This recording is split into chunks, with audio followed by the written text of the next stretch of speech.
The entrance to the Hansamon subway was packed, even though it was almost midnight. People never go out at night. That's where all the spooky stuff comes out. That's where the ghosts are. Thanks to the earthquake, all the trains and buses were running just late. They're just late. That's fucking service that people take for granted. I mean, if there's too many leaves on the orange line, I ain't getting into the city. The people heading through the turnstiles weren't even trying to hide their annoyance. People. Yeah, oh great. Yasujiban fucking Columbo was in the station's staff office watching them on the monitors. The call had come in from inside the house, from the station staff yesterday morning. Oh, it was yesterday morning and they're just getting there today? It's fucking ample timing. There was a report of a teenage girl attacking people with a huge bladed weapon. The local police had rushed to the scene, but when they'd gotten there, there was no sign of the girl or the man she'd supposedly attacked. No man, no girl, no bladed weapon. It's just a train station. Bon had happened to hear this and noticed the description of the man she'd supposedly attacked. Like, Takumi Nishijo is just a regular-looking 17-year-old kid with brown hair. How does, like, a brown-haired teenager in a school uniform... that must be the one kid I know. There were several earlier reports of the same thing happening. That's why he'd come here at this god-awful hour. Supposedly, the station's video cameras had captured the incident on tape. When he'd asked the station staff to show him the video, they'd eagerly agreed, stopping only to add that it was a little bit creepy. I hope so. He had them use station monitors to show him in the footage. It was full of static. The static was probably from the earthquake. He'd heard that a lot of other hard disk drives had lost data today. That probably had something to do with it. It was just like a Y2K quake. Y2 quake. It was only barely possible to make out what was going on. It would be very hard to identify any individuals on the tape. The monitor was showing a single man. He was on the right side of the screen, a distance away from the monitor, standing against the wall. The camera was showing a spot a distance away from the turnstiles, one you wouldn't use if you were just here to get on a train. It's the unusable turnstile. You don't go through that turnstile. That one's not in use. That turnstile hasn't been in use for 50 years. It really is a ghost. In fact, the only other people to appear on screen were people quickly cutting across the camera's field of view. The screen was so fuzzy with static that it was hard to tell, but he looked like he was short and extremely thin, and he was wearing a heavy backpack, too. Bon couldn't imagine what he was doing there. He fast-forwarded the video, and after an hour or so, something happened. Ooh, good, something. I like that. A few of the passerby walking across the screen headed toward the man and stopped. It looked to Bon as if they were being drawn in by the backpack he was wearing. That is a cool backpack. What was especially strange, though, was that they didn't seem to be talking. They're just standing there. How weird. People standing. The few who stopped didn't seem to know each other either. They were of different ages and genders and seemed to have nothing in common. What was going on? Just as Bond started to get really confused at the goings-on screen, did not like how that was worded, a girl appeared. Oh, that is strange. Women appearing. She was wearing a Suimei Academy uniform and had long hair. She walked right up to the man with the backpack. The way she was moving was clearly different from the ones who'd stopped nearby him before. She knocked them out of the way as she grabbed the backpack man's collar.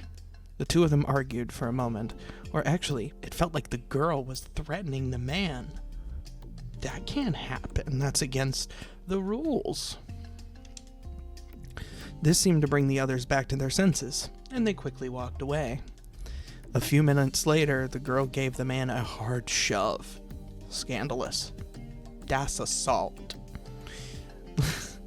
The man fell flat on his ass, and then something strange happened. Oh, more strange things happening. Oh, golly. The girl took a step back and struck an odd pose. She dropped low and seemed to bring her fists up to her ears, like she was holding an invisible sword. It looked like she was holding something heavy in her hands, but there was nothing there at all. The report had said she was carrying a huge bladed weapon, but where could she be hiding it on her body? The answer immediately became clear. The screen, that is, the camera, suddenly went to a POV of the man being stabbed and began to shake. This wasn't static. The way the hair and clothes of the people around them were flapping as if they were blowing in the wind made that much clear. Bond leapt forward to get a closer look at the screen. Suddenly the girl was holding a sword in her hands. It was bigger than she was tall, and it looked like it came from the video game Halo. And Bond had no idea where she'd gotten it from. He had them rewind the tape so he could see it again. No matter how many times he watched it, the sword just seemed to appear from thin air. If nothing else, the girl hadn't moved at all. What kind of magic trick is this? One that demands to be taken seriously, that's for sure. The people on the screen were freaking out at the girl and her sword. She, however, was completely ignoring them. She was not freaked out by her sword. The man with the backpack, though, was clearly frightened. He scrambled to his feet and tried to run away. The girl refused to let him, and she gutted him like a fish. The man was surprisingly agile as he ran, but the girl caught up and swung the massive blade like it weighed nothing at all. Shoink. The sword cut through the man's backpack like a tornado. Not like a sword. Couldn't be like a sword. Like a knife through paper. The impact knocked him to the ground. I don't think I needed a simile there. I think it could have just been the sword cut through the backpack. Maybe like it was made out of, rice paper or something like that. I don't think I needed like a tornado. He didn't seem to have been hurt, though. In fact, when the police got there, they hadn't found any blood at all.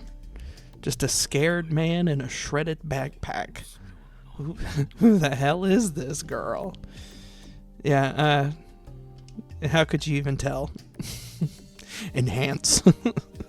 Bond whispered aloud. The girl suddenly looked at the camera as if she'd heard him, even though there was no way she could with a pre-recorded video. Yeah, thank you.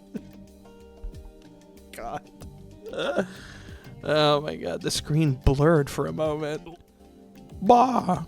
And she was gone. She was just a delusion. As if she'd never even been there at all. The shattered remains of the man's backpack, though, testified that she had been.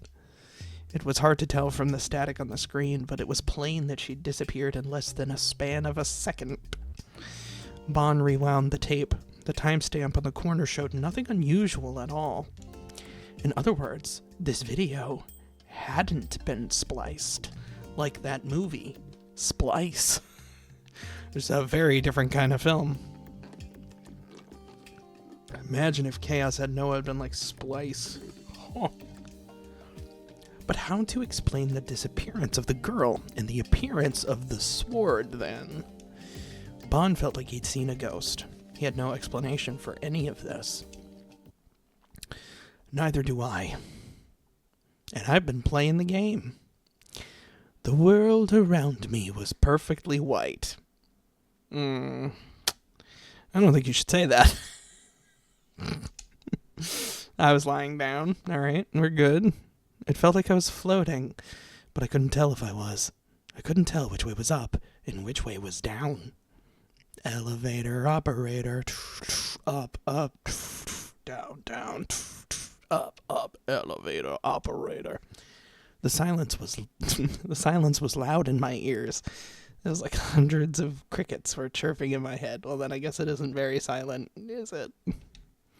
If somebody had told me this was the afterlife, I wouldn't have doubted it.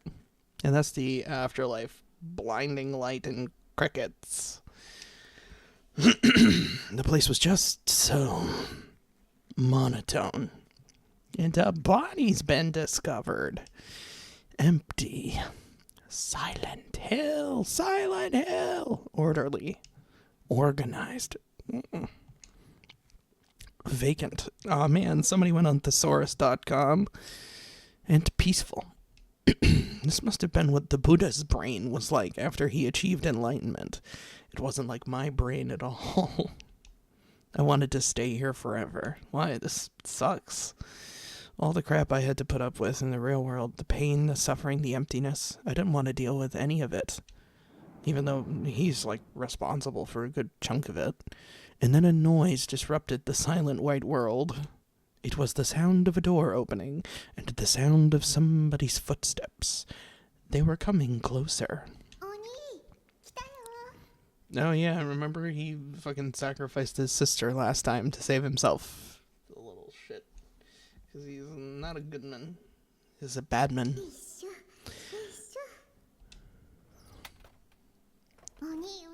Wake up, idiot. Ooh, presents. Probably not. Oh god, what an annoying little sister doing things for her brother. Ugh. Can see why he hates her. You should totally sacrifice her to the evil people.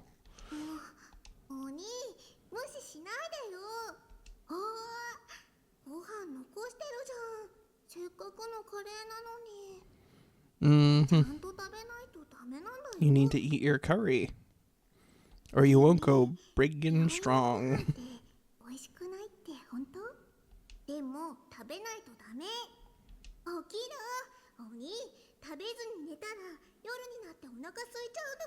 What's wrong with that? Then you have a midnight snack. Somebody's hand came around to my back. They pushed me and sat me up. It was only then that I realized my eyes were closed. Oh no, I'm being fed. I opened them, and there was a small girl there. It was Nanami. It sure was, thank you. My little sister, yep, that is who she is. But she was so small. SMOL, you might say. It was Nanami as she looked several years ago, before she got annoying. How many years, though? She had to be in elementary school at least. The young Nanami scooped up curry with a plastic spoon and offered it to me. And I knocked her hand away. Good to know he's been shitty to her for years. And for some reason, I swept the tray with the curry rice onto the floor with my arm. Haha, being shitty. Oh. Yeah, she doesn't seem to be taking it too bad, though.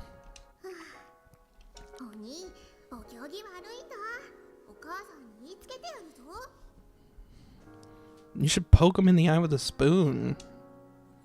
Nanami crouched down and picked up the tray. Next, she brought a washcloth over from the sink in the corner of the room and began to clean up its splattered contents. I'll say, and I've only had to deal with him for 20 hours.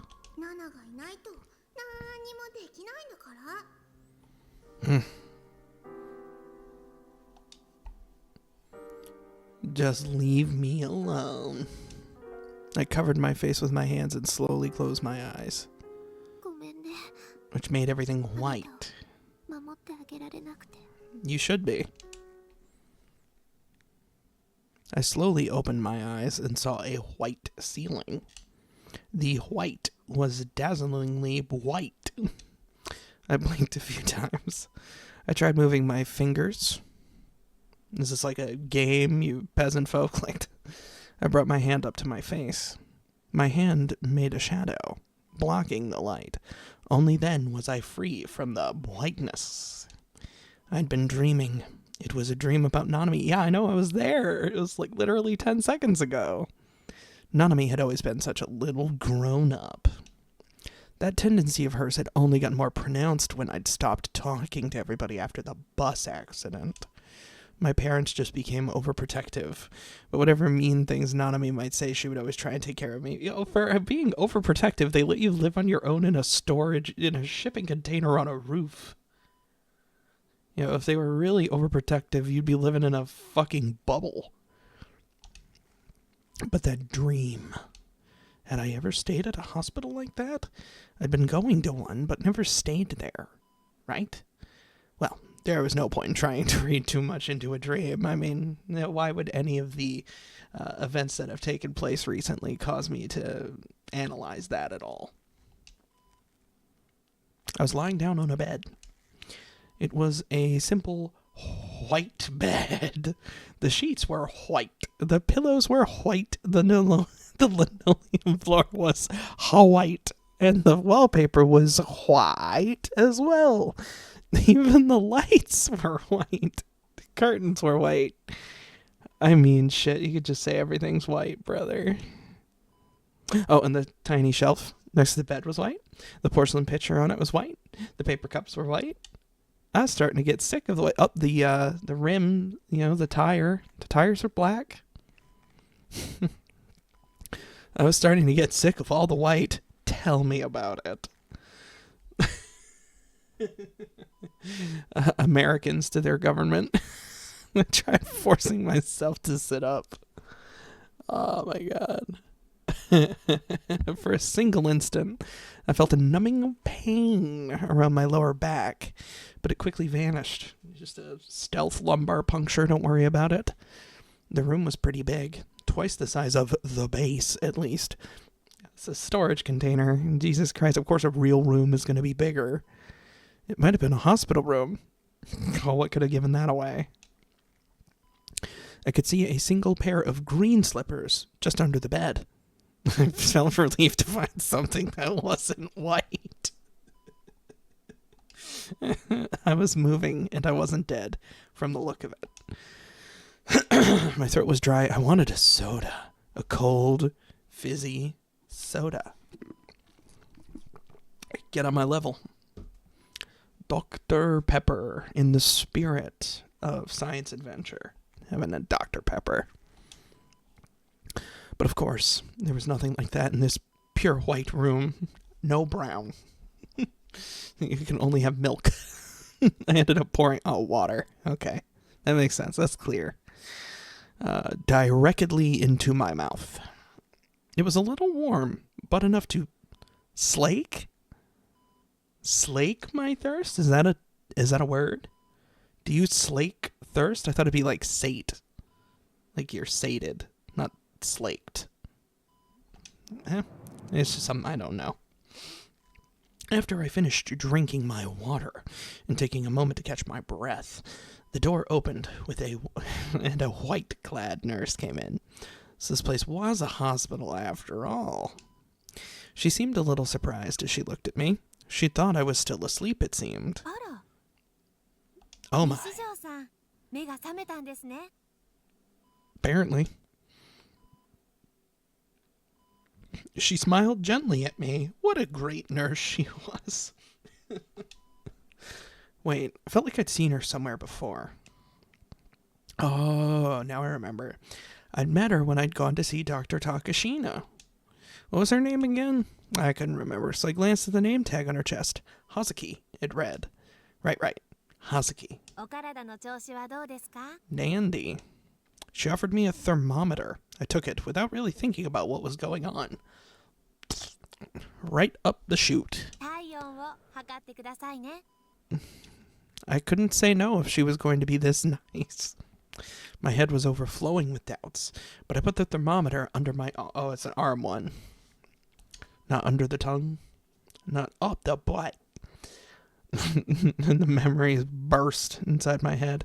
I remembered what had happened before. Gwah! Time for screaming. Up on the roof. After I'd given up on saving Nanami, I charged Shogun in his wheelchair. But there was nobody there. I'd fallen over and found myself holding a Darth Spider helmet. Yeah, whatever that was. Count Darth Spider was a famous villain from the movie Spark Wars. His all-black silhouette was famous even in Japan. I'd never expected in a million years to find that Shogun was wearing a Darth Spider cosplay. All my anger melted away, replaced by confusion. Yeah, it's unlike a villain to wear a costume. I stood up and looked at the wheelchair. Nobody was in it. There was a black hooded robe draped over the back of the chair. It was part of Darth Spider's costume, too. I looked around to see if anyone else was there, but there wasn't. I was the only person on the dark roof. Then oh no, not the media. Not the fucking media. They surrounded me with microphones, cameras, and lighting. There was nowhere to turn. I didn't count how many people were there, but at least a dozen. Oh, they were everywhere, all 12 of them. That's not that many. Small town. The sheer intensity of them all terrified me. I wanted to run, but I couldn't move an inch. They were crushing me. That I'm a failure. That's correct. Probably. Yes, something, lack of faith, disturbing. What was the point of all this? That's a great question. I wish I knew. I don't even know who that is. Probably.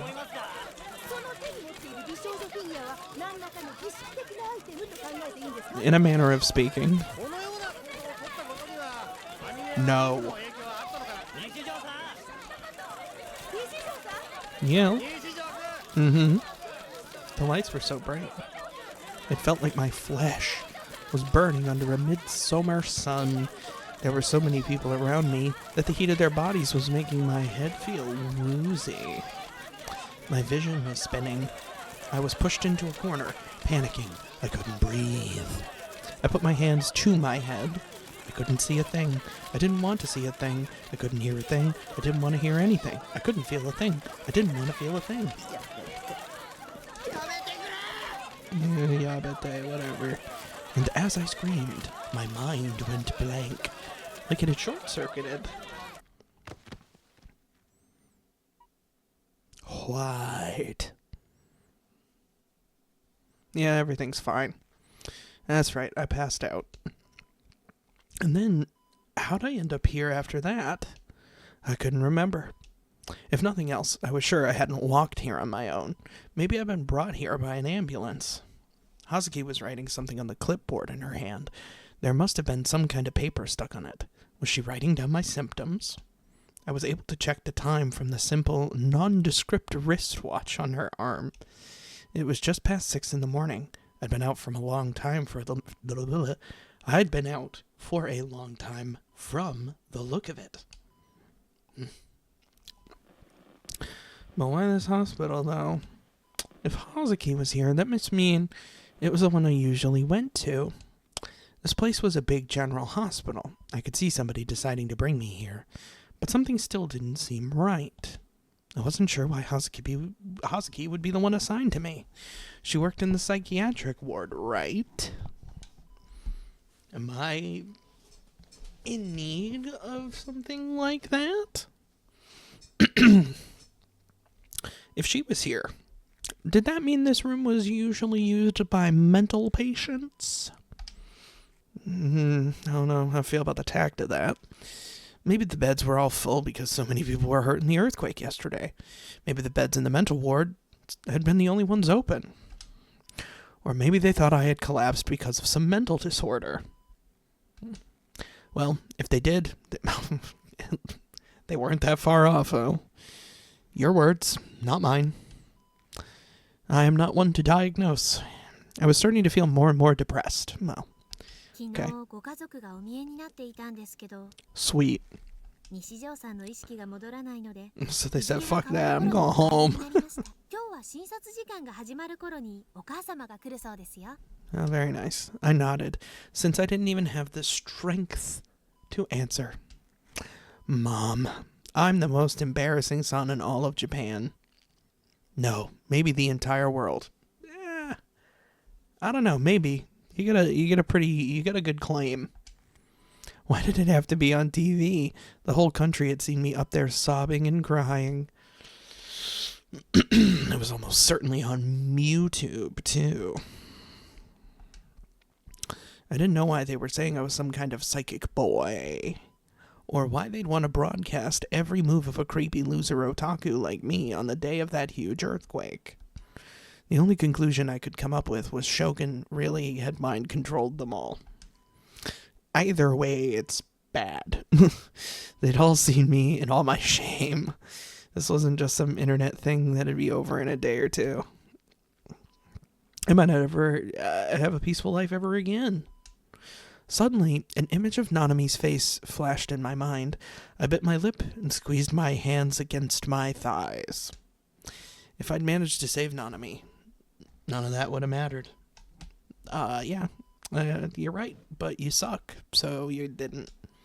The whole world could have laughed at me for the rest of my life, and I wouldn't have cared. I mean, you suck. I hadn't even been able to save her.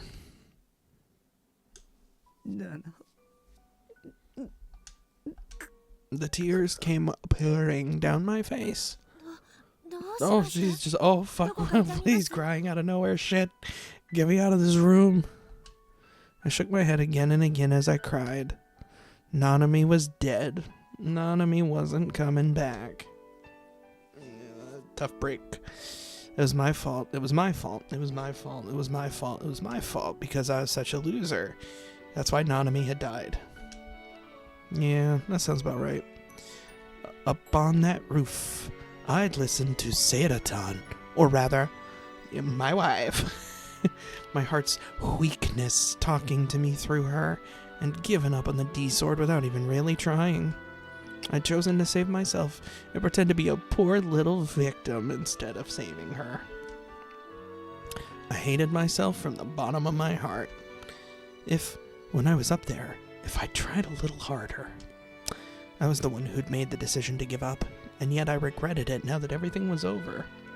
That does tend to happen. That was the worst possible thing a person could do. Regret didn't help anybody, but still, I couldn't help but think, if I could go back to that moment, I'd try a little harder. But of course, even if I did go back, I'd probably make a bunch of excuses and give up again anyway. That's the spirit. That's what I always did. It's true. He has always done this. God, I was pathetic. At least he's finally starting to realize it. Nanami. I've been saying this the whole time. Nanami. Wah, sob. Hazuki rubbed my back to comfort me. I was such a failure. I was even causing trouble for this nurse, and she had nothing to do with it. But the tears kept coming. Can you stop? No, what gave you that idea?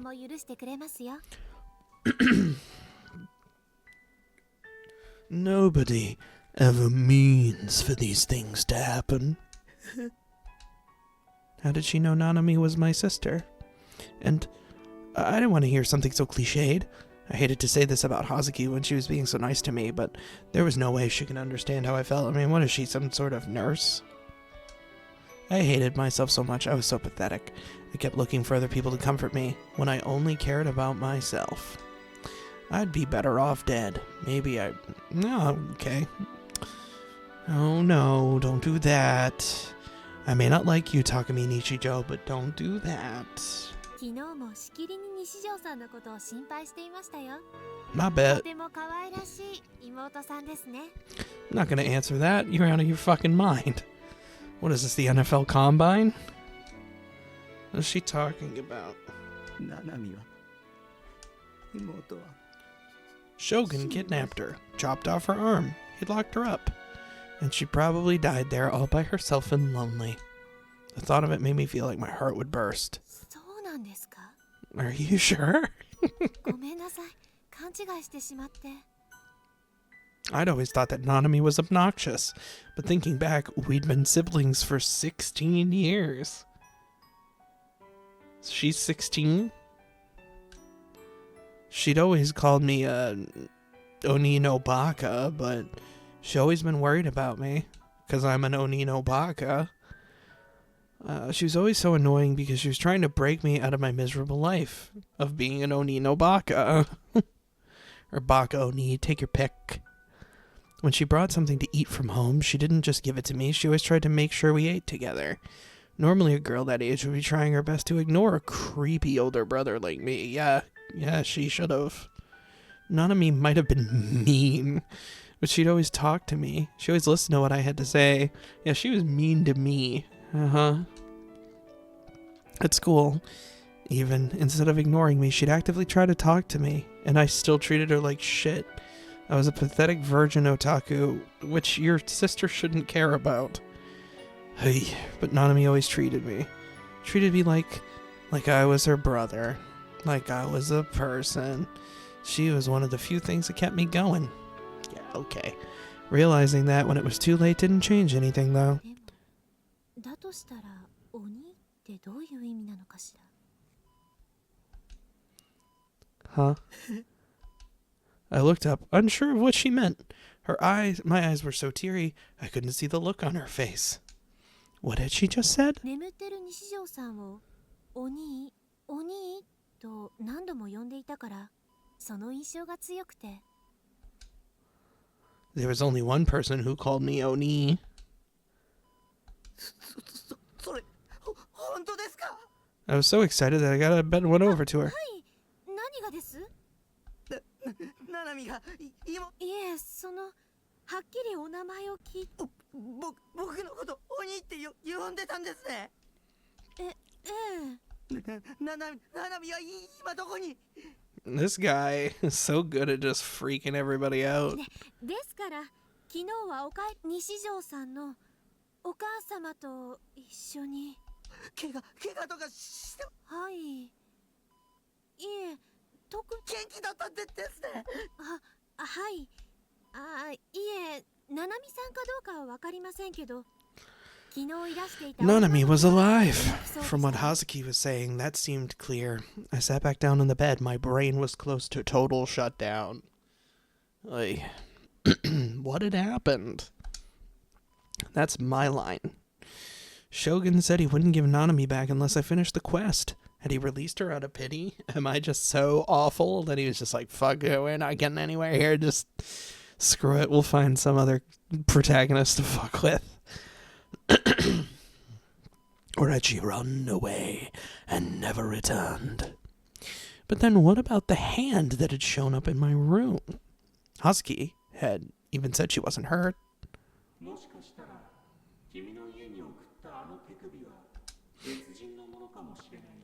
So he wasn't lying when he said that. Shogun had just been toying with me. He'd deceived me. No, the fact that he deceived me didn't even matter now. So she was okay. She was okay. She was okay. Nanami had never been kidnapped in the first place. Good. Back to hating her. While I was on top of O-Front trying to grab that D-sword, she was probably at home reading manga in bed or going to karaoke with her friends and singing off key. Ha ha ha, sob, ha ha ha ha. I was crying, but I couldn't stop laughing. Nishijo-san? Ha ha ha ha ha, Shogun. Sob, ha ha ha ha. Man. Trolling me with disembodied hands. Nanami was alive. She was alive. I'd get to see her bratty face again. Her obnoxious voice again. I felt so relieved and so happy. I'm so happy. I'm so glad. We're glad. Tears wouldn't stop. But they weren't the tears of frustration I'd been weeping a moment ago. Sob. Maybe I was a total failure. Yeah. Maybe I'd given up on trying to save Nanami on my own yesterday. Yep. But as long as she was safe, that's all that mattered. The whole world could laugh at me and I wouldn't care. Really, I was just so happy.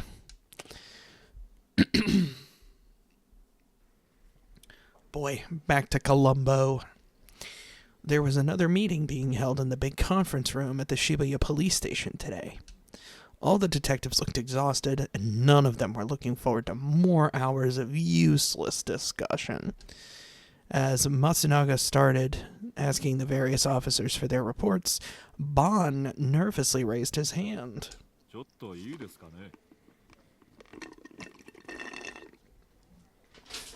And another thing.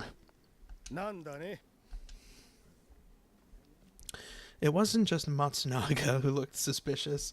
Even Sua in the chair next to him, and the rest of the detectives too, looked suspicious. Bon gave his usual shallow smile, and then made a few little bows as he looked around the room. Oh, he's talking. Speak.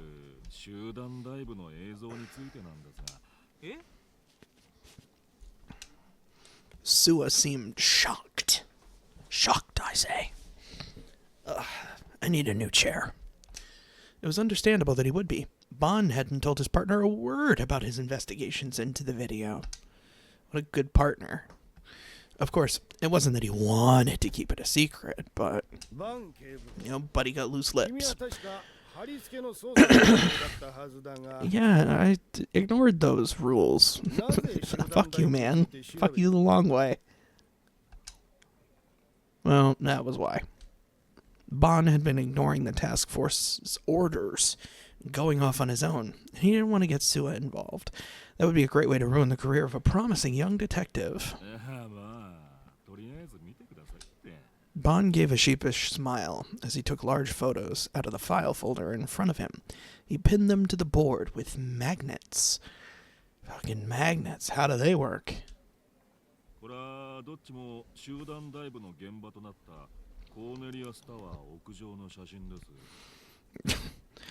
Spot the difference. Can you see it?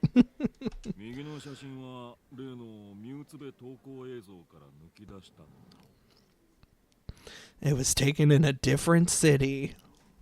Whoa.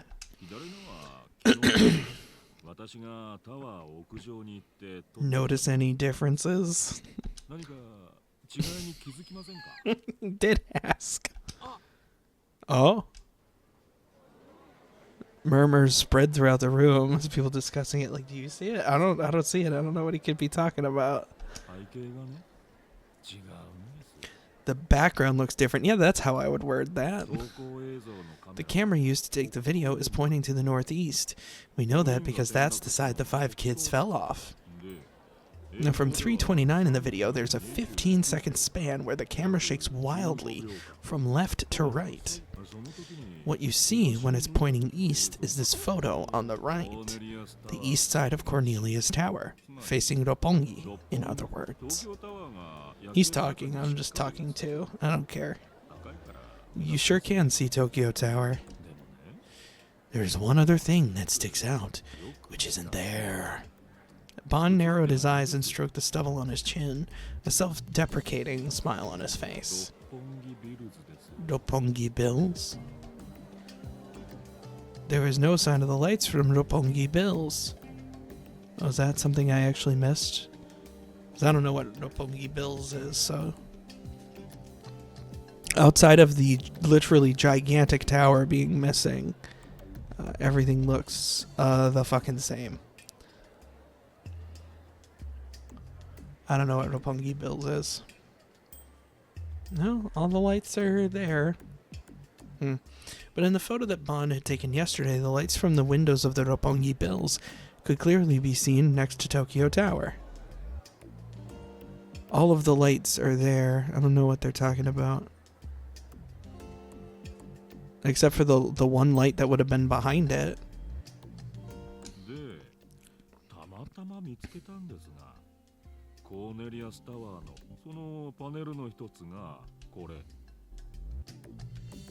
It was another photo from the roof, this time taken during the day, not at night. You could see Roppongi bills, right? I don't know, are you gonna show me? The murmurs in the room grew even louder. Even Matsunaga was staring at the photos silently, a stern expression still plastered on his face.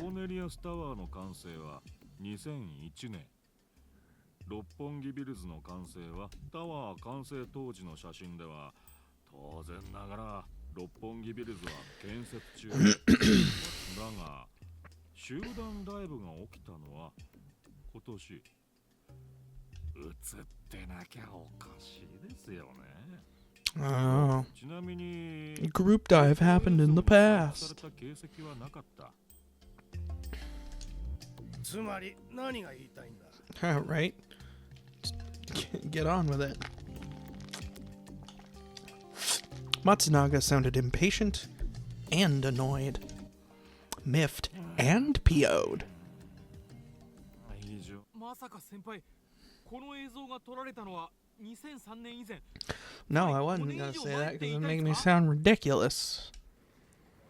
Hey, come on now, Sua. Bond's shoulders slumped.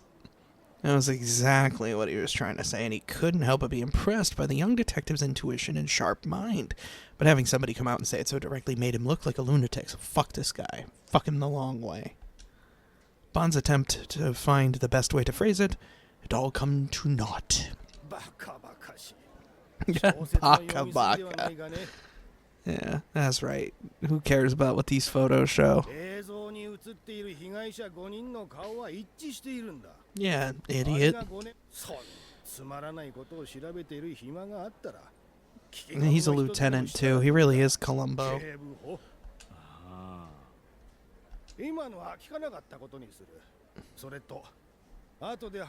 Oh, fuck. Somebody's getting fired. You are so fucking fired, buddy. I'm going to super hell too. Bond sighed a little, gave up, and sat down. Well, he hadn't expected it to work in the first place. He lazily flapped his fan in front of his face, trying to tell himself he'd expected it to go this badly the whole time. Of course, Bond himself had no answer to the question of what Roppongi bills not being in the video meant. And so that's a question for another day. After I found out that Nanami was alive, a doctor came and asked me some simple questions. The questions were to see if I was functioning well or not. Who the hell is these days? I gave half-hearted answers as I decided to get out of the hospital before my mom came. I don't want Mom to see me. I just embarrassed myself on national TV. How was I supposed to face my family? And if Nanami came, I was sure to start crying from sheer joy. And then Nanami would say, "Don't make me worry like that, Oni no Baka," and she'd be totally serious, and I have no idea what I'd been through. Imagining the embarrassment made me feel almost physical pain. I decided to make a strategic retreat before it actually happened. After eating a small amount of the disgusting breakfast they brought me, I slipped out of my room. You know something? Hospital food gets a bad rap. There was a time I had to spend a week in the hospital, and I remember the food being all right. They had an au bon pain in the lobby. I remember that being all right. For what that's worth. I went down to the first floor through the lobby. Since the hospital wasn't open, the outpatient hall wasn't packed with seniors, old people. Ugh. Like it usually was. Oh, not the olds. When I got to the front door, I walked right out. Fortunately, the automatic door opened just like it was supposed to. At least something in this universe works. Leaving the hospital might get the doctors and nurses mad at me, but I could always go back here once everything had calmed down. I'd left a note from my mom telling her to pay my bill. Fuck this fucking dude. I'd spent the night in the hospital, but physically there was nothing wrong with me, and mentally, knowing Nanami was safe had driven a lot of my depression away. I headed back to the base at top speed, being careful to make sure Yua and Shogun weren't waiting in ambush. Yeah, Mom, you pay my bill for me. I don't want to. Phew. I was back. My mental state was completely different than it was when I'd left. Now I felt great, of course. If anything, I wished I could speak to the me who'd left here yesterday. You're about to get trolled, M9? Ah, you don't need to worry so much. Nanami's fine, lol. I'd say something like that. Yesterday had been really awful. Everything had been really awful. It was a terrible, no good, very bad day. I started with that weird call in the morning, then the earthquake. Then I'd lost the data on my hard drive. I'd had to witness ISA's suicide attempt up close. And then there was that email from Shogun, and he sent me a severed hand. A severed hand. The joy I was feeling faded instantly. Yeah, thinking about severed body parts would do that to you. I gulped and turned toward the fridge. The hand was still inside. Before I'd left, my head had been a total mess. The best idea I'd come up with was to put it in the fridge. I don't remember him doing that. It might rot. If left out and the blood smelled really bad too. There's lots of sci-fi anime and movies where people live for hundreds of years in cold sleep, right? It was kind of the same as that. Yeah, I think it gets a little colder than like a 37-degree fridge. Yesterday, I'd been really thinking that Nanami was safe if I'd kept her hand in good condition. Maybe they could do an operation and put it back on. You didn't put it in ice? You must not watch a lot of sci-fi movies or anime because it always gets put in ice. If that wasn't Nanami's hand, whose was it? And how to explain the bangle and the phone? If I wasn't mistaken, those both belonged to Nanami. When I'd called Nanami's number, that phone had rung. Or maybe this was all part of Shogun's plan. Was it really possible to make such a perfect copy of her hand, though? I knew the back of my sister's hand like the back of my own hand.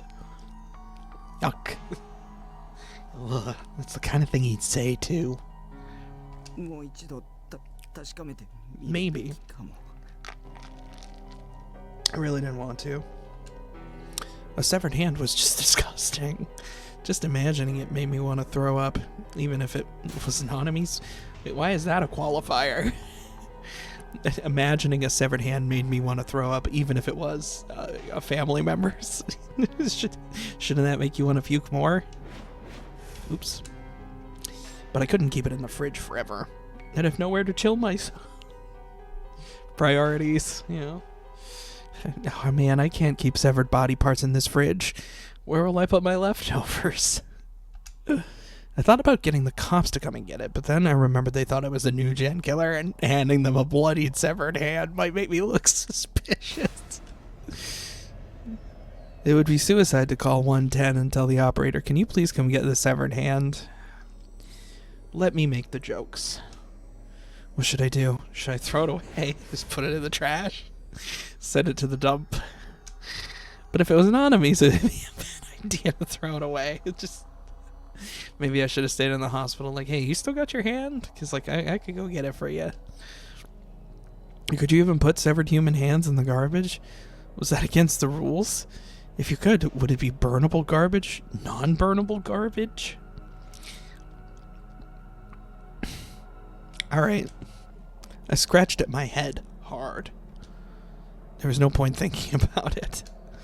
For now, I could start by taking another look at the bangle. On the wrist, and the phone in the hand. Jesus Christ, buddy, you can't just put it in a backpack and throw the backpack in the river or something? Like, good God, I thought you said you watched a bunch of sci-fi movies and anime. Jesus Christ. I must not have any true crime. I stood in front of the fridge and grabbed the handle. I closed my eyes and took a few deep breaths. The idea of having Rimi come and open it for me crossed my mind. It was tempting, but I quickly discarded it. Like, I can't be too useless all the time. Even if Rimi was on my side, a human hand in a fridge would freak her out. She might decide to abandon me and turn me over to the police. I had to deal with this myself. くそ Oh, so. I gritted my teeth. I took 2 more deep breaths. As he started to sweat, he's going to start sweating soon, you mark my words. And then I pulled hard on the handle. あれ Disappointing. It wasn't there. There's no way there's fruit in this guy's fucking fridge. No shot. I mean, if I had a mini fridge in my room, it would probably just be drinks and a fucking pot of spaghetti, probably. It was wrapped in aluminum foil. I put it on the top shelf. No sign of it. And the only things in the fridge were a few soda bottles and a few... Oh, they're rotting. Never mind. Now it tracks to be in his fridge. Nanami brought him the oranges. That's right. 消えたなんで It had just disappeared. I crouched down and checked the bag, too. It wasn't there. There wasn't that much else in the fridge. There was no way I could miss it. 昨日ここに入れたよな Or maybe I was only telling myself I'd done that, and I just left it where it was the whole time. I closed the fridge and looked around my garbage-filled room. You know, when you get a room full of garbage, it's easy to believe that severed body parts might just show up. Like, oh, there's my tax returns from last year, and fuck, a severed foot. 段ボールも Happens to the best of us. The box is gone. Oh, no, not the box. The big box with the hand inside. What had I done with it? I thought I remembered throwing it into a corner. My memories of last night weren't clear at all. So much had happened yesterday that it had overwhelmed my brain. Everything had been so crazy that I hadn't had time to think. Calm down, think. You've got time for that now. Get things straight in your head. Try to figure out why the hand was there yesterday suddenly vanished. If only some people had delusions who might be responsible. What could have made the hand vanish from my fridge? Number 1, I was mistaken. I put it somewhere else in the room. Glad he took the time to type this up. Number 2, I took it outside and threw it away somewhere yesterday. Number 3, Shogun took it. Number 4, the police secretly searched my room and took it. Number 5, the media broke in and took it. Number 6, there never was a hand. I would love if it were number 4. The police searched his room and took it, and then let him stay in the hospital and didn't immediately arrest him. I booted up my PC's word processor and typed out all the possibilities I could think of. All 6. The base had been unlocked since yesterday. Anybody could have come in easily. Shogun had been able to, certainly. That's how we'd gotten the hand in here. Or was it number 2? You will now be my number 2. Your name, number 2. My memories of what I'd done when I'd left to go to O-Front weren't clear at all. My desire to save Nanami, the images of the severed hand in my head, my fear of Shogun, all those emotions were swirling around in my head. They'd filled my brain way past full. I wasn't thinking clearly at all. That's way past full. It was even possible I'd unconsciously taken the hand out of my room and thrown it in the garbage somewhere. Or maybe it was just a delusion from the start, and had never existed to begin with. Ooh. But then, when I opened my email software, the message from Shogun was there.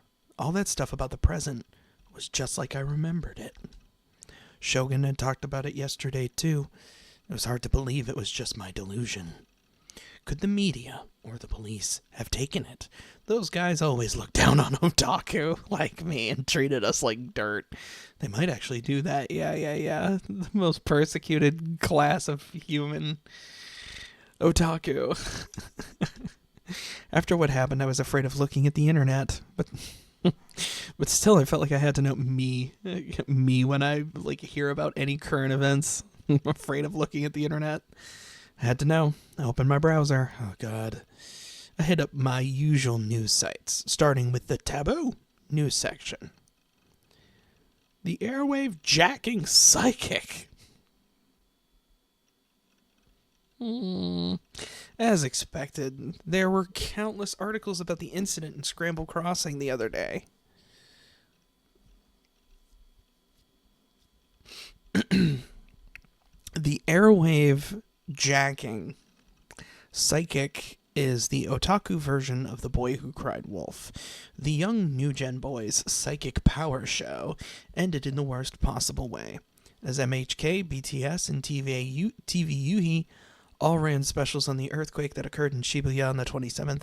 TV Today and Mount Fuji TV ran live feeds of the event alongside their coverage starting at 9 p.m. Angry calls soon flooded in, however. Scramble Crossing was packed with approximately 5,000 fans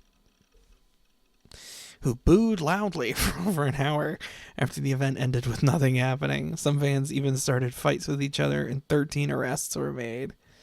The incident began with a prank email from a self-proclaimed psychic that we'll be calling Boy N. Boy N. His email declared that he would identify the killer behind the new generation madness. At first, the media was skeptical. However, when Yuri Brightman, an American psychic investigator, sent a message claiming to be the boy's backer, TV Today and Mount Fuji TV came to believe in the lies he was telling. TV ratings were high, with both TV Today and Mount Fuji TV hitting over the 40% mark. These numbers exceed those of last year's Kohaku Singing Contest, which is typically the highest-rated program in Japan. Of course, this was run alongside the earthquake coverage, but in a ratings sense, the decision to cover the boy was the right one. Boy N, however, was no psychic. He excited the crowd by making it look like he would jump off the building several times, but his performance ended there. Frustrated reporters rushed to the roof and attempted to interview him about the New Gen case, but this too ended in failure. The boy had collapsed on the roof and was found in possession of a cosplay outfit from a popular horror Hollywood movie, as well as a so-called moe anime figurine. Yoshiro Hashiba, a professor at Meisei University, commented, "More and more young men these days are trying to be a hero without thinking of the trouble they're causing people around them. Video games and anime probably caused him to lose sight of the distinction between fiction and reality and drove him to act in the way that he did. He needs psychological care. This incident will go down as one of the stranger events in recent years." Yay. What a load. I never emailed the media. I'd never seen Yuri Brightman's show. I never met with him either, of course. What was going on? Had Shogun set this whole thing up? But why? Why? What was he after? He was saying all that weird stuff about a quest. Why would he even bring in the media to put me on TV if he wanted to force me to get a D-sword? I couldn't figure it out. What was Shogun trying to accomplish? He'd even let Nanami go. I followed the links and read a bunch of different articles, but none of them said anything about Shogun. Why would they? The shadowy mastermind was not mentioned in the news article. There'd been practically no time between when I'd body slammed into Shogun and when the media had shown up. Even if he'd managed to escape somehow, the media must have seen him. There was no way he could get out of there in such a short time, especially since he was in a wheelchair and couldn't walk. I looked at Chan too. Of course, the place was in an uproar. Comment after comment was listing my real name. The airwave jacking psychic is the otaku version of The Boy Who Cried Wolf. That uniform the Nishijo kid is wearing, is that a Suimei uniform? Are there any Suimei students in this thread? Boy N lol, what a loser, die in a fire. Nishijo, knock it the hell off. We otaku are going to get more shit because of you. They found out what figure he was holding. It's Seda from Bloodtoon. Ha ha ha ha, creepy little freak. My god, did I post on this fucking... Am I on this green text? What the fuck? It's not green text, I know. Creepy Otaku losers, like, I was never posting on this shit. Honestly, I had other way more niche forums I was on, especially at this time. Creepy Otaku losers everywhere is in tears. That Nishijo kid should have stayed a hikikomori instead of going on TV. Say to Nishijo, you dork, I'll blow you away with my awakened rocket body blow. Wow. Depressing. They were all having their fun at my expense. They were making fun of me without having any idea about how I was feeling. Aww. That channel could be really scary when they didn't like you. That's true. This had all happened because of Shogun. That's probably not true. I thought that maybe Atchan would have information that the media wasn't reporting, but that didn't seem to be the case. I couldn't find anywhere that talked about somebody besides me being up on the roof of O-Front. Yeah, if this had happened in real world, if somebody had gone up to the top and was doing that fucking shit, he would not just casually walk out the front door of the institution he was in. No shot. It was as if the person named Shogun had never been there. What? Maybe what I'd seen hadn't been the real Shogun, but some kind of illusion. Or a delusion, maybe. Even if Shogun was real, there was also the possibility that the figure in the wheelchair was just a hallucination I'd created. A delusion, one could say. Oh, camera movements? Maybe, yeah, you are. Oh my gosh, fucking production value just jumped up like 150%. This is crazy. It was like a video game. Maybe there was a world where Nanami was dead and a world where she was alive. Maybe they were both parallel worlds, and I'd get to pick which one I wanted to live in. Like an ending A, or an ending B, one might say. Maybe the future branched out endlessly, like the choices in an H game. Not endless. You get to pick which one you want to fuck, and that's where it ends. Nice try. What made me different from the others was that I could see what happened if I picked the bad choice in my delusions. Was that what that was? Like with Nanami's dying and Ayase's jumping, or how I'd fallen off the top of O-Front. In other words, all these awful things that seemed to happen to me specifically were just traps my own mind was setting for me. Part of me wanted to escape from my boring life, where every day was the same, and into an exciting world that was more like my video games. My unconscious was just giving that to me in the form of delusions. No, that was impossible. I didn't want anything like what I was experiencing. I didn't want to experience anything scary or sad, whether it was real or not.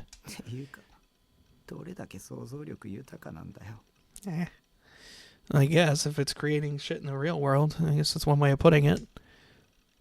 All these ideas I just thought up were just stupid, childish delusions, weren't they? Whoa. Somebody knocked the cameraman over. Ah. I sighed and leaned back in my chair, looking up at the ceiling. It was hard to tell what reality even was. I felt like everything was a lie, and my world an empty, hollow place. It is a hollow place.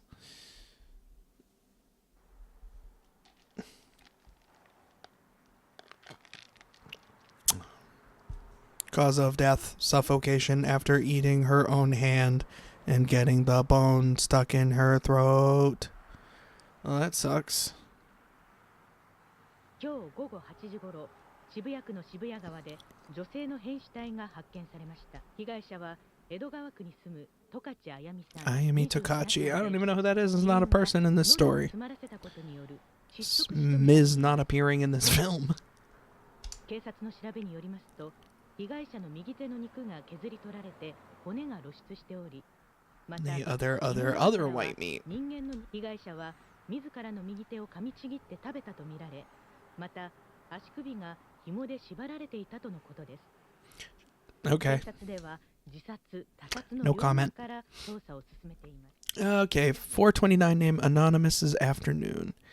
It's the new generation madness and I can't bear it.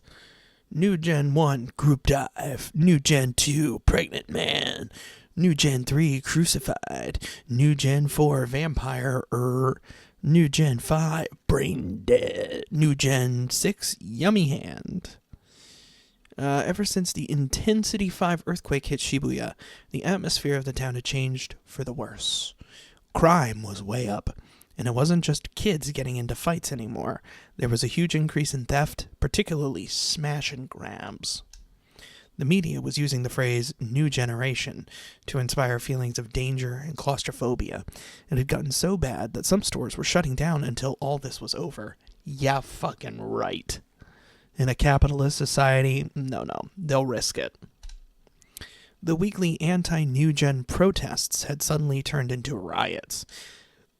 A huge horde of people had descended on the Shibuya police station. They'd clashed with the police and over 100 people had been arrested. Just like they had with the psychic boy, thousands of people had appeared out of nowhere to watch and enjoy the show. There was a huge, clearly visible difference between the people who were visiting Shibuya and the ones who lived there. The former type was hoping for more fun and excitement. The latter were suffering miserably from the lawlessness in the ward and begging for more police crackdowns.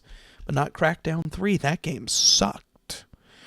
And then, as if to make things even worse, like Weird Al's album, the 6th New Gen incident happened. Of course, they hadn't caught the killer. A week had passed since the earthquake. Sometime in the past few days, the school had sent me notice that I was suspended. You can't have a mental breakdown in public and expect to still be a student. Sorry, buddy. You couldn't just... Maybe you should stay at home for a little bit. Even if I hadn't been suspended, I wasn't in the mental state where I could go to class. I mean, okay. Another New Gen incident had happened the day after the earthquake. Just like Dr. Takashina's death, it was clearly intended as a message to me. A woman who chewed off her own right hand. It had to be a reminder of how Nanami's right hand had been severed. Even if what had happened with Nanami was just Shogun screwing with me, the thought that she could have been killed like that was terrifying.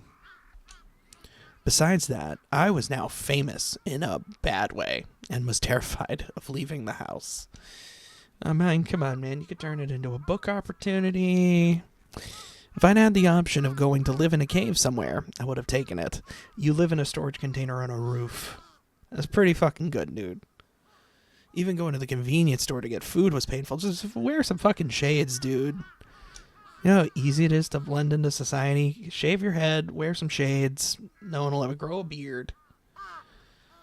Like if I shaved my beard, I'd look like a completely different person. No one would ever know it was me. I couldn't walk. Then again, I would not do any of the shit he's done.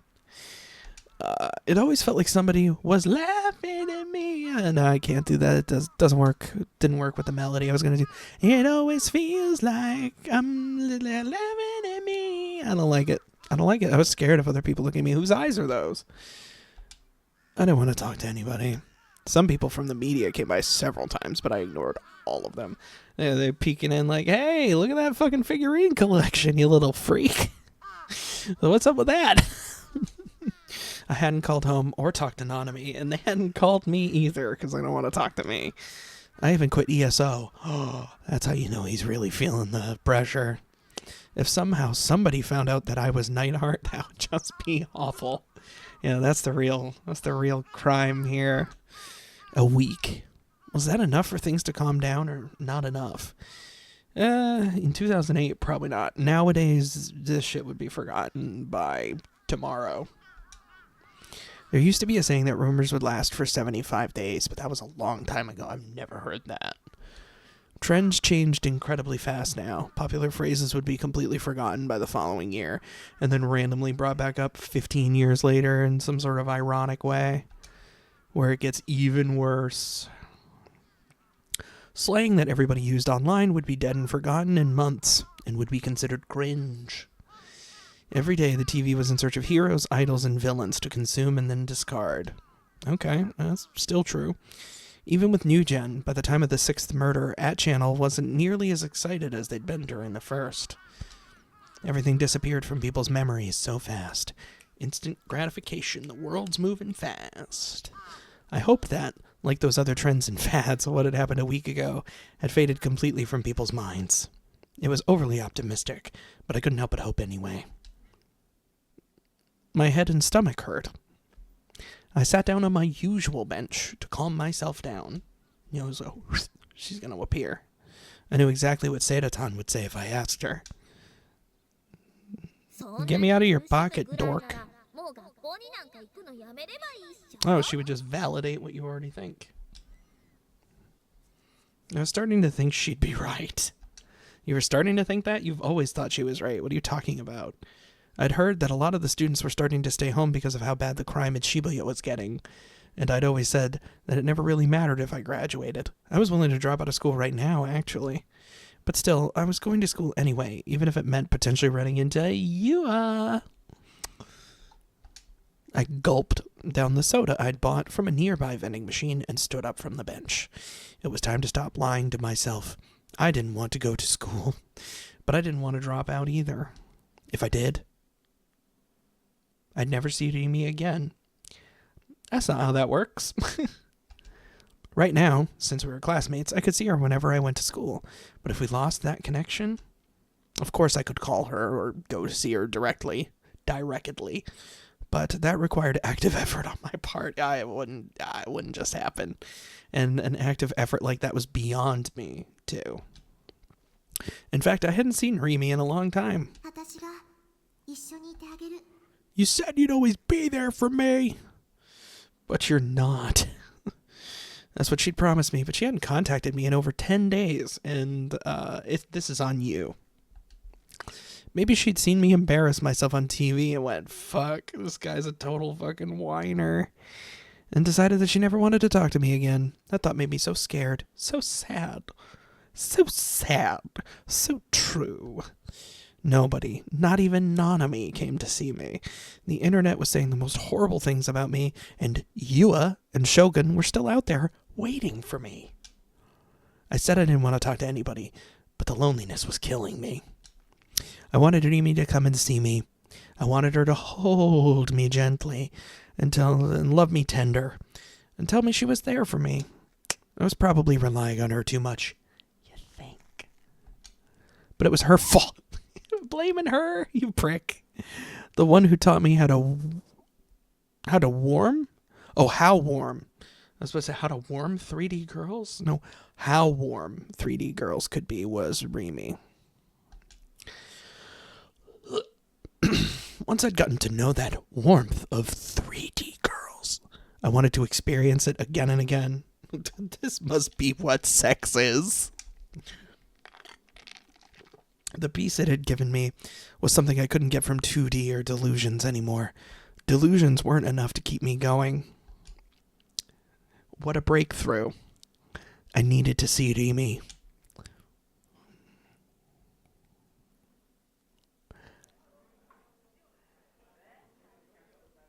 Surprised he went. It's just momentarily my brain shut down. He fucking went to school. When I got to school, nothing much seemed to have changed. In fact, nobody noticed me. I went inside and up the stairs. I passed by a girl I'd never met who gave me a gasp and a look of pity. Oh, never mind. They noticed him. When I got to the hallway outside of my class where several... Dude, you're fucking suspended. You can't just go. What? I had a bad feeling. My optimistic hopes that I'd been forgotten were about to be utterly dashed. Still, I opened the door, desperate to see Rimi. There was silence for 10 seconds.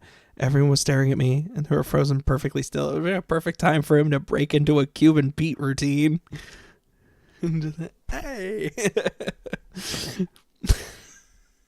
I quietly walked to my seat and sat down. That's how you get everybody's attention. Just go into a routine of Cuban Pete. Like The Mask. Just sitting down like nothing happened. That's fucking a baller move. Respect that. Oh, a DQN looking boy in the last row. I didn't know his name. He was the first to speak. He's just, hey, fuck off. Just own it, brother. Just go. Ooh. Just start making the fingers at him.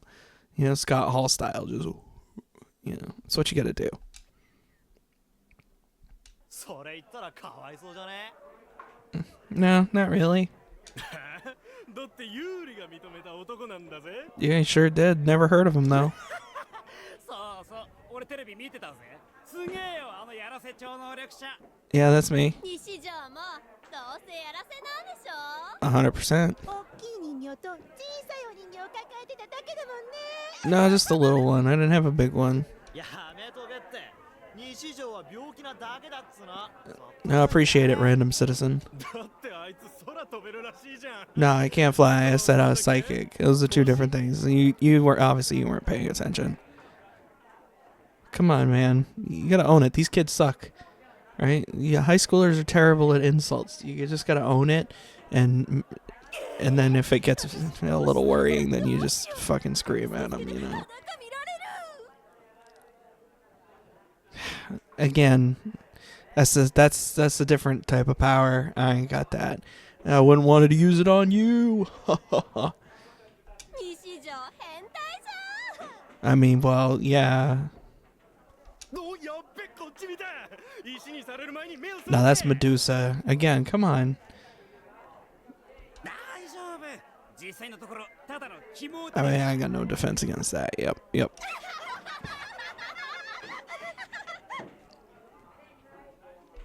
Ain't y'all got shit to learn? Oh no. This is what I've been afraid of. The DQNs had made me their target. Oh yeah. I'm gonna ruin them all here. I don't know why I went to Macho Man, but not a single person forgotten what happened a week ago, no. I was Japan's most famous living joke. The boy who told the whole world he had psychic powers, only to pass out holding an anime figurine. That is hell of a claim to fame. There's no point in telling him I wasn't psychic. The truth didn't even matter anymore. The whole country already had their own story about what the truth was, and it was shared by tens of millions of people. Nobody could change that now. Nobody. Not me, not the media, not even Shogun. I was the fake, self-proclaimed psychic with mental problems. I was the loser otaku creep. Nobody in the world was on my side. You know what? Maybe if you didn't have the figurine in your pocket, you might have done a little bit better. I hated how TV always made fun of otaku. But now I'd personally done something to damage otaku culture's reputation. Yeah, that was the thing you did that ruined the reputation. Nothing else. I didn't have any psychic powers. I couldn't fly. I didn't have supernatural sight. I didn't have telepathy. I couldn't even get the D-sword. I was just a failure. A boy who'd given up on trying to save his sister. I was just an otaku who knew about games and anime and nothing else. I was helpless to change any of this. It would be cool if this were the game ended. I looked around for Rimi, trying to keep my mind from breaking down right then and there. Suddenly my eyes went with Misumi, and he's like, can't we see with you, brother? That's it. Yep, turned away from me. Of course, that's what he'd do. Yeah, he was a fucking shit friend.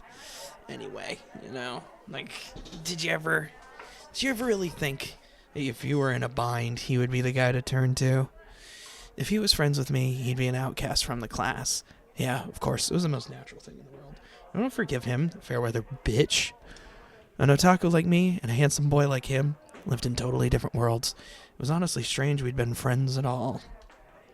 I looked around, trying not to cry, desperately searching for Rimi. But she wasn't here. Rimi wasn't here.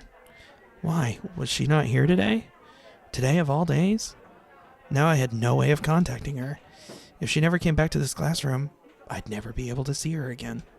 That's how it felt. That's how it had been when she'd appeared, too. One day she was suddenly here, and now she was suddenly gone. Could it be that she was caught up in the earthquake and killed? Wah!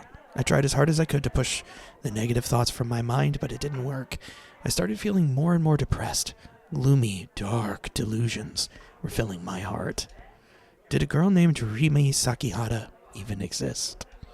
Was it possible that she was just like Seita-tan, a personality I'd created in my delusions?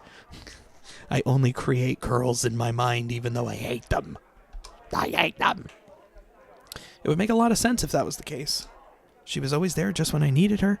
She was always kind to me even though I was such a loser.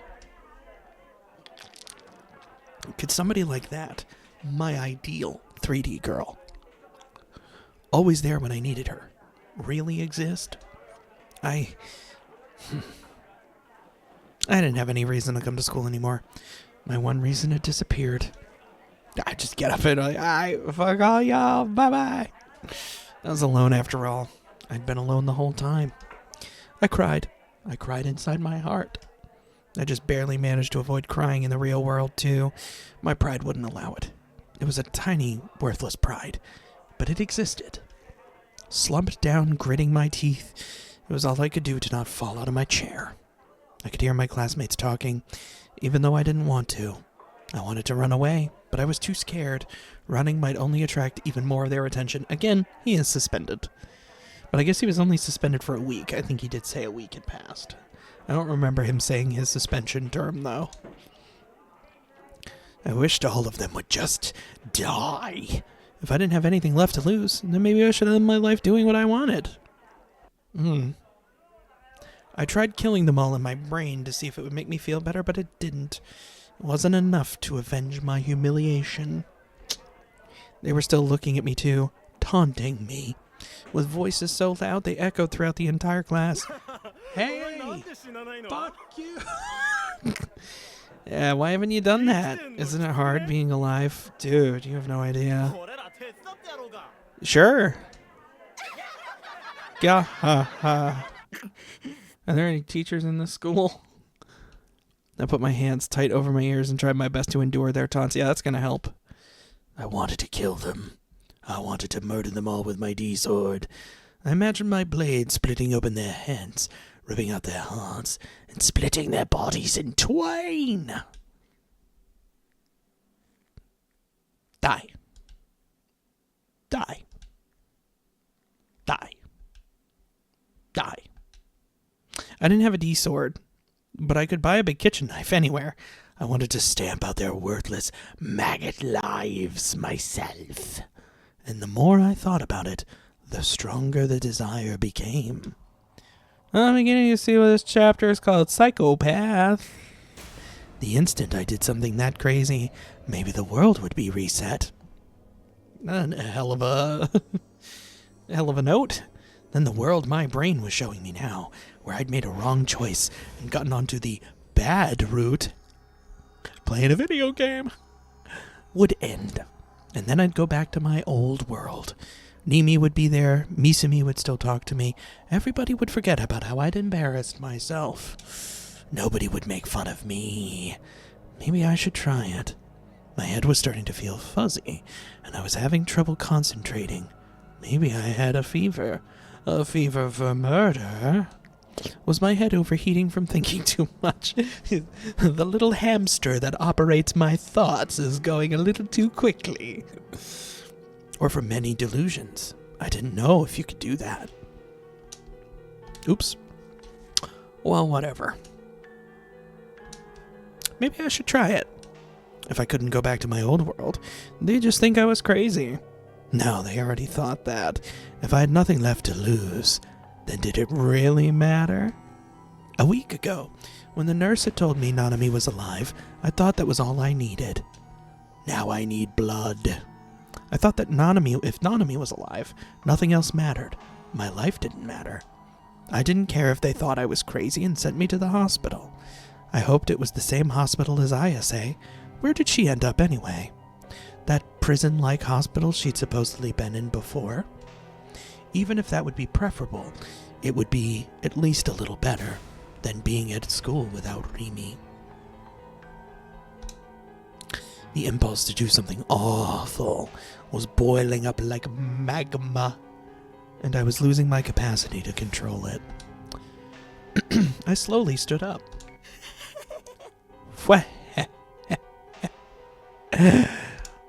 The laughter started bubbling up. and I couldn't stop it. The whole class was staring at me, their expressions frozen on their faces, just... Don't look at me. Whose eyes are those? I'm not worth looking at. You are. And suddenly, I heard a girl's voice.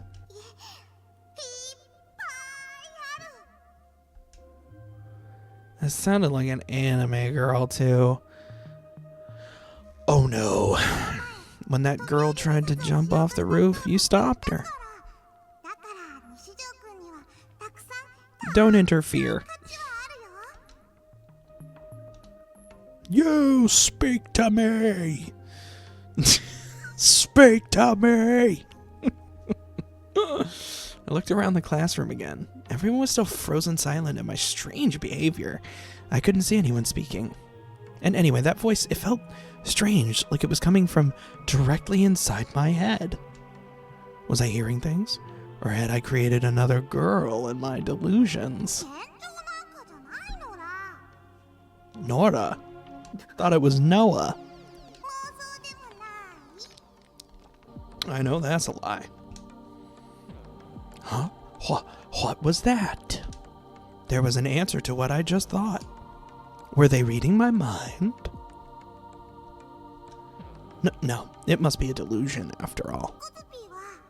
Kozupi? コズピってなんだここってどこ誰なの I yelled. My classmates practically ran to get away with it. Like, oh fuck, this is it. Get the hell out of here.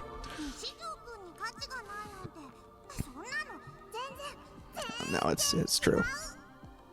There was no answer to my question. The strange voice was continuing.